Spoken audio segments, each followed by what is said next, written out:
كده اهلا وسهلا بحضراتكم من على كوبري عائم الشهيد رضا محمد الحويحي. وده كوبري عام جديد بيضاف لسلسله الكباري العائمه اللي اقامتها الدوله لربط سيناء. في الحقيقه النهارده بهذا الكوبري بتصل محاور العبور الى 26 محور عبور لقناه السويس لسيناء، بيحقق الربط الكامل لسيناء في اطار تنميه متكامله في الحقيقه بتعتمد على زراعه البشر في سيناء لتحقيق اهداف الامن القومي. زي ما بنقول عندنا مدينه اسماعيليه الجديده 57,000 وحده سكنيه، عندنا جامعه اسماعيليه الاهليه، عندنا مشروعات استثماريه جديده ضخمه بدات تشتغل في وادي التكنولوجيا في سيناء. زي ما بقول لحضراتكم هذا الربط الكامل بياتي بالتوازي مع تطوير المجرى الملاحي لقناه السويس.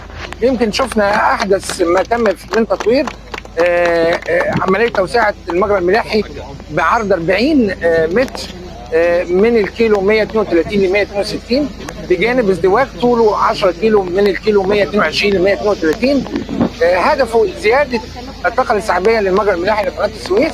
في الحقيقه تحديات كبيره جدا بتواجهها هيئه قناه السويس في ظل التحديات الجيوسياسيه والاوضاع الصعبه اللي بتعيشها المنطقه، لكن ان شاء الله يعني بحكمه وقدره ابنائها تتخطى هذا التحدي وتعود الملاحه مره اخرى لمعادلاتها الطبيعيه لقناه السويس، زي ما يمكن بيوجه دايما الرئيس عبد الفتاح السيسي لمعالي الفريق اسامه ربيع رئيس هيئه قناه السويس.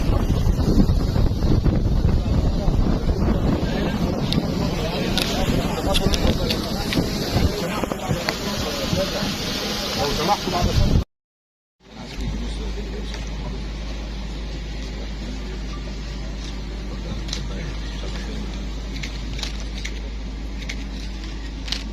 شرف لينا انتوا معانا النهارده. والله شرف.